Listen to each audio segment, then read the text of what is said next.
Welcome to Analysis. I'm your host, Maz Patel. The United Arab Emirates has announced it will leave OPEC, the alliance of major oil-producing nations, in a move that could reshape Gulf energy politics and global market for oil. The decision comes amid the Iran war, the disruption in the Strait of Hormuz, and growing tensions between Abu Dhabi and Riyadh. We have this report. OPEC suffered a heavy blow on Tuesday when the United Arab Emirates announced it had quit the oil exporting group. The stunning loss of the UAE, a long-standing OPEC and OPEC Plus member, could sow disarray and weaken the energy-producing bloc. Jorge Leon is the head of geopolitical analysis at Rystad Energy and a former OPEC officer in Vienna. He told Reuters the move by the UAE highlights a growing regional divide. I think we see two clearly differentiated groups. On the one hand, we have Saudi Arabia, Pakistan, Egypt, and Turkey, which are, forcing themselves as the energy the security leaders in the region. And on the other hand, as you correctly mentioned, you have the UAE, which is with close links with India, Israel, and the US. UAE Energy Minister Suhail Mohammed Al Mazrouei told Reuters the decision was taken after a careful look at the regional powers' energy strategies. He said, quote, "This is a policy decision and has been done after a careful look at current and future policies related to level of production." Mazrouei added the move would not have a huge impact on the market because of the situation in the Strait of Hormuz. It comes at a time when the Iran war has caused an historic energy shock and unsettled the global economy. OPEC Gulf producers have already been struggling to ship exports through the Strait of Hormuz. But the narrow choke point between Iran and Oman that once carried 1/5 of the globe's crude oil and liquefied natural gas has been effectively closed since the U.S. and Israel attacked Tehran at the end of February. Once the strait reopens, however, the UAE could significantly boost its exports. And I think that what this really means for oil markets is that we're likely to see much more production from the UAE coming forward, and that would mean lower oil prices in the medium and long term. The UAE exit from OPEC represents a big win for U.S. President Donald Trump, who has accused the organization of, quote, ripping off the rest of the world by inflating oil prices. Trump has also linked U.S. military support for the Gulf with oil prices, saying that while the U.S. defends OPEC members, they, quote, exploit this by imposing high oil prices. So in amongst all of this is also the wider geopolitical dimension. The UAE's break from OPEC comes amid, as we've said, growing rivalry with Saudi Arabia, both sides increasingly competing for influence across Yemen, Sudan and Libya. And Abu Dhabi has backed its own networks and allied forces in these conflicts, whilst also deepening its strategic alignment with Israel since they signed the Abraham Accords.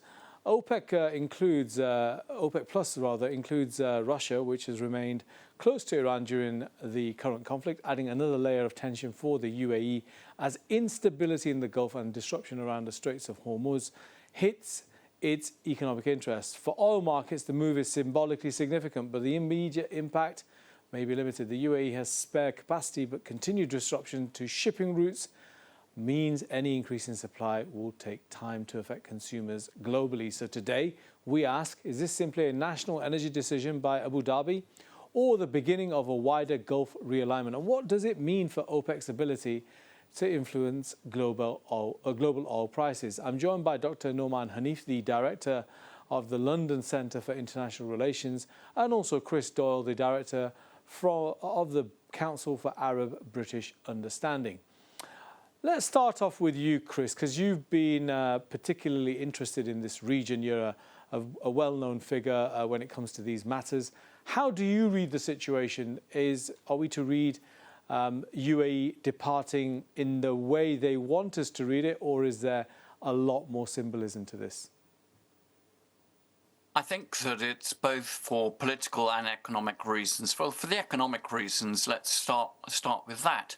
The United Arab Emirates, I think, is calculating that we are approaching peak oil, that essentially the longer that the blockade of Hormuz goes on, the more likely, for example, that those countries that are shifting to renewables will stay there, and we've seen a drop in oil consumption even over the last couple of months.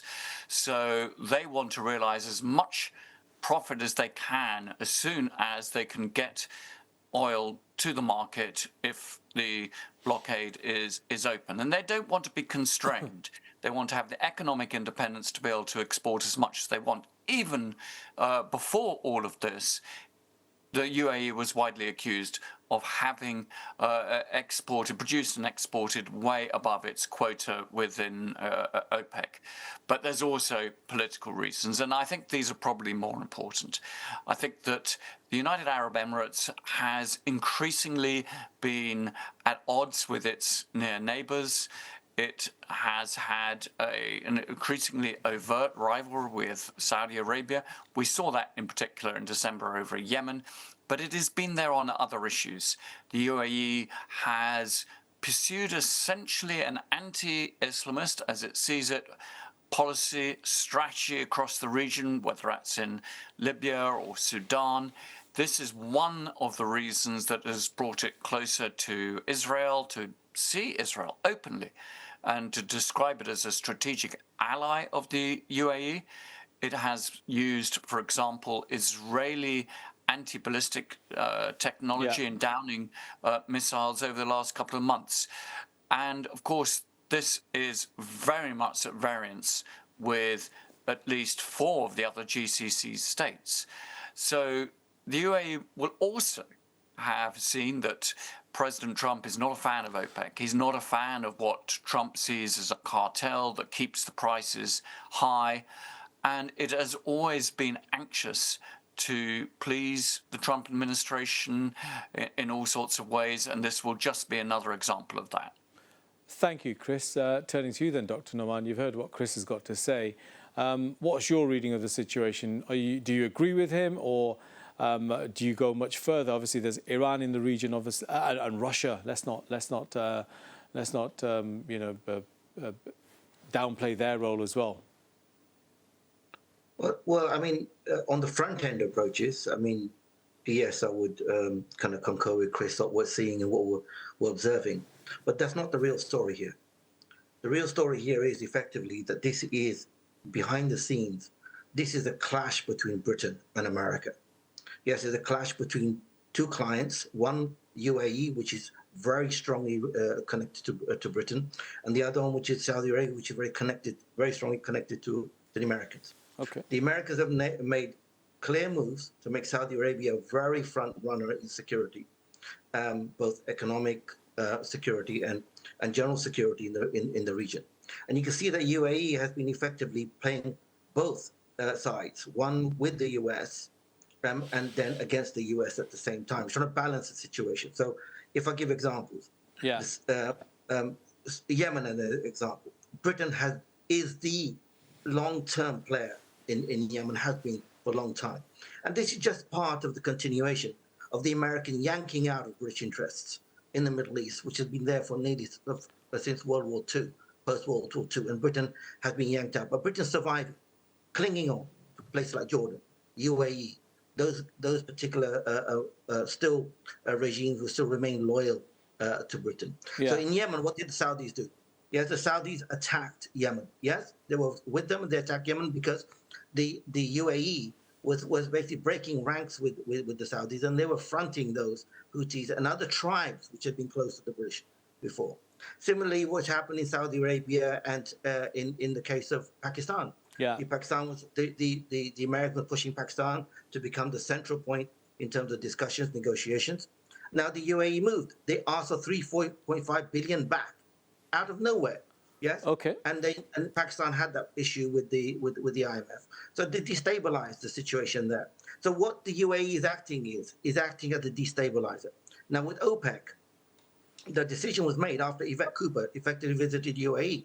Yes, that decision and that statement was made after that, after the so-called agreements that have been made.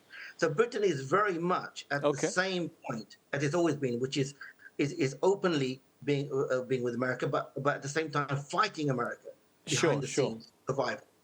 Chris, what do you make of that? I mean, it's the first I've actually come across that.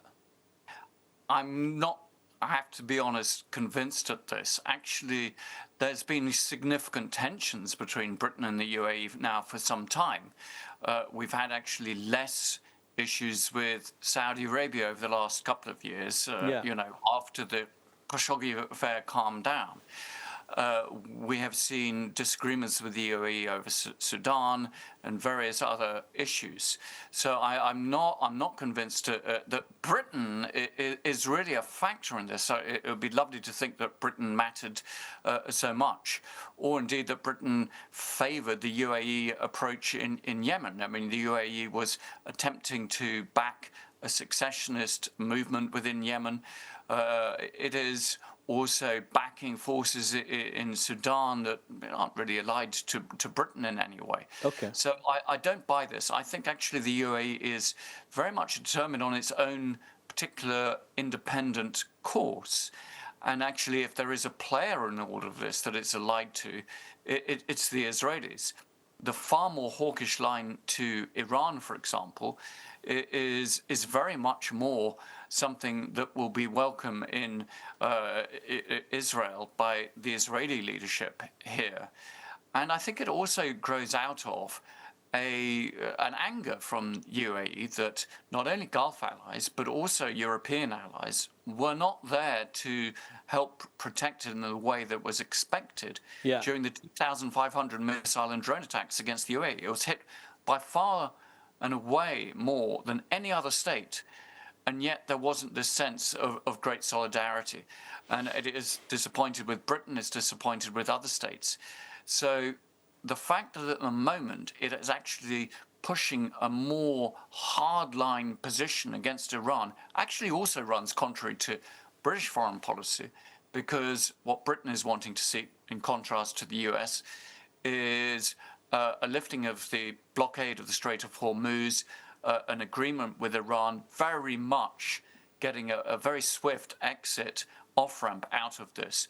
Whereas the UAE, and indeed one or two other states in the region, is very concerned that this will leave an Iranian regime wounded but inimical to it. In other words, that there will be some sort of conflict in a few months or a year down the line. Okay.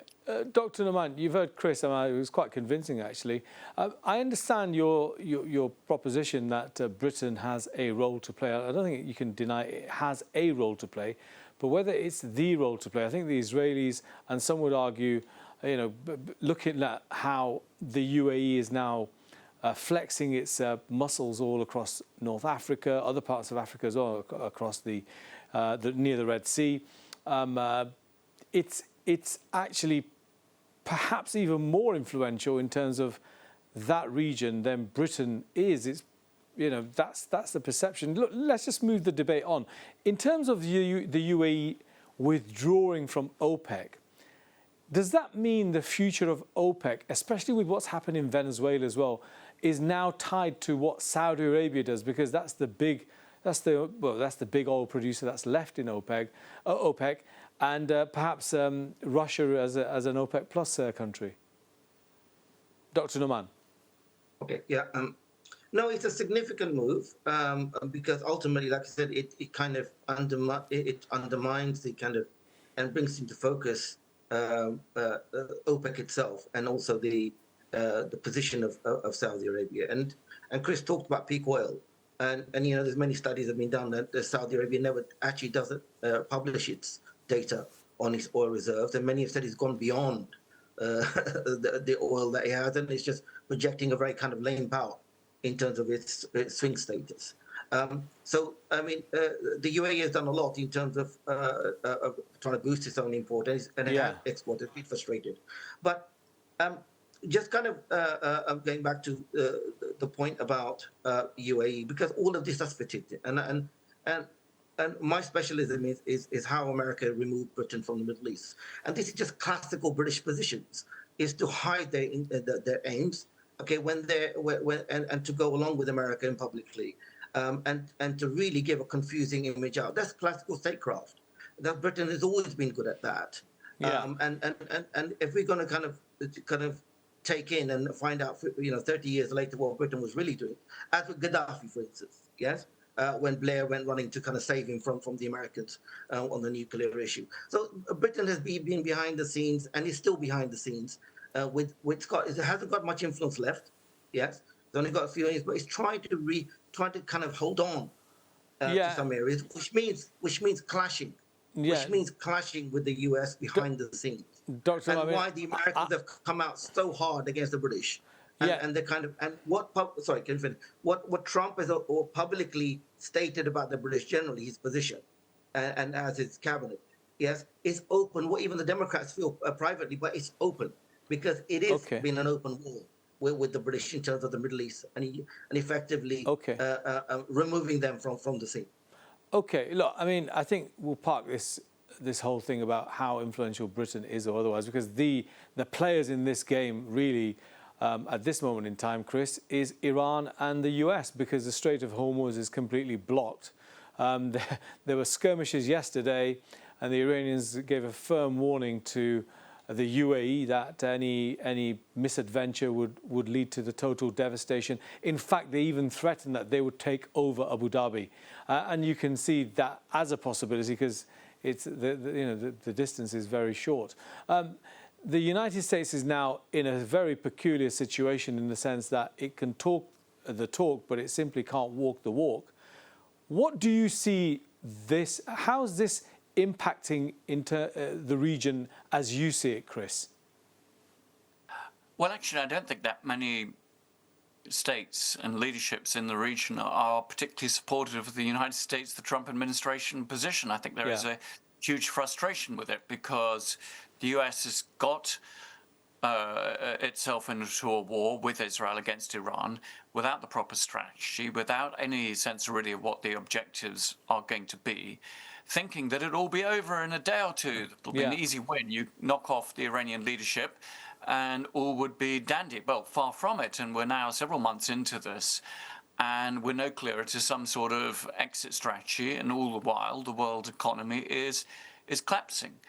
And even, within Israel, I think there are questions being asked of the Netanyahu government as to, what seriously has been achieved. Yes. So I think, the US still is trying somehow to fashion, rather too late in the day, some sort of plan. But the problem is there's a fundamental tension. Trump really wants to get out. He knows that they've got themselves involved in exactly the sort of long-term regime change war that he always used to rail against. He didn't want that, but he's in it. But on the other hand, he does not want to end this on a note that it looks as if the United States hasn't achieved some credible objectives. Yeah. How can he exit this war if the Strait of Hormuz is still blockaded, if Iran still has these cards? So despite all his rhetoric and that of the, other major administration officials, they haven't reached it. Now, the danger is they'd still have some cards to play, but those are so dangerous. Bombing Iran in a fashion that will take it back, in their words, to the Stone Age, to take out all their power facilities, will only provoke a retaliation, not on the US as such, but upon these states, including the UAE.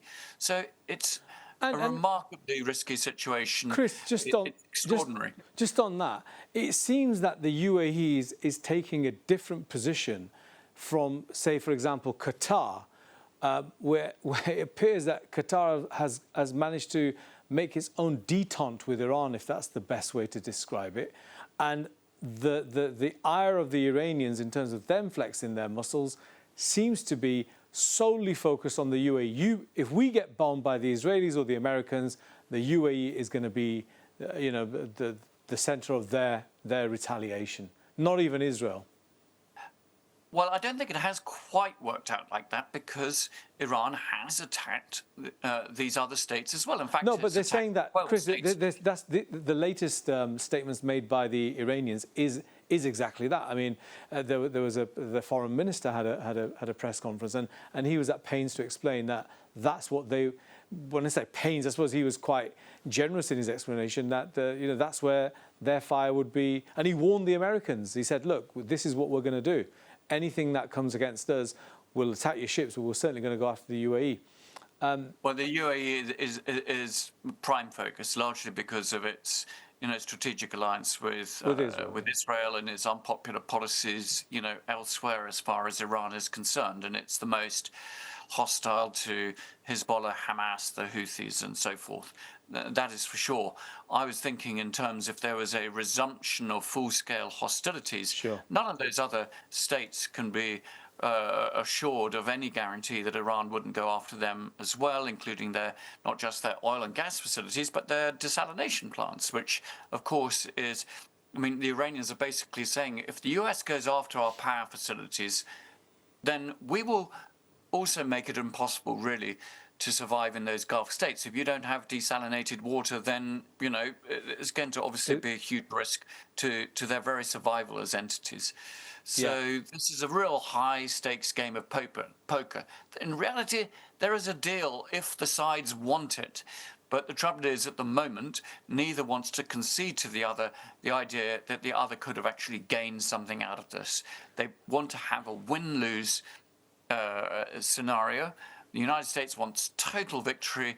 Iran wants to be able to say it's got victory.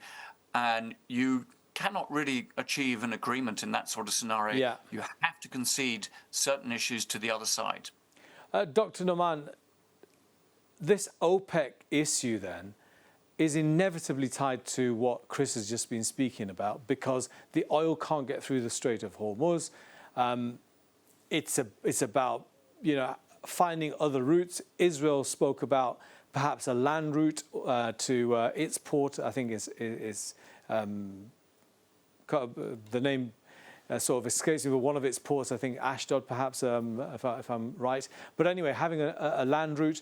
So in terms of where the UAE, the OPEC situation stands vis-a-vis the Iranians, this situation is making things even worse for the anti-Iran alliance, is what is my proposition to you, because whilst it's seen as a victory for the United States, actually what has been achieved apart from the UAE saying they're pulling out, but it's had zero impact on the price of oil? You know, I mean, what UAE has done is I mean, it's connected to kind of the more wider power, in my view, the wider power situation with Saudi Arabia, and it's kind of positioning with Saudi Arabia, and like I said, the United States push for Saudi Arabia to have a broader kind of a larger kind of role. But if I may say something about the situation and connected to what's happening with the Iranian situation. Yes. I mean, as Chris said, I mean, you know, Iran has, and the situation has exposed the kind of limits of American power, or military power in that sense, of achieving solutions. But I think what the Americans are doing is the Americans, because you've got to look at beyond the kind of military areas and all of these. So what Iran has done is demonstrated that there's vulnerabilities there. Major vulnerabilities with regards to oil and water routes. But what is more important is who is America going to deal with inside Iran? Yes, it's not prepared to put boots on the ground. Therefore, it's going to have to deal with a regime, and it's realized that it can't bring about that regime change. It's kind of wanted or even promoted to a certain extent. So what it's looking at is, as Donald Trump has mentioned many times, is looking at the fissures within Iran.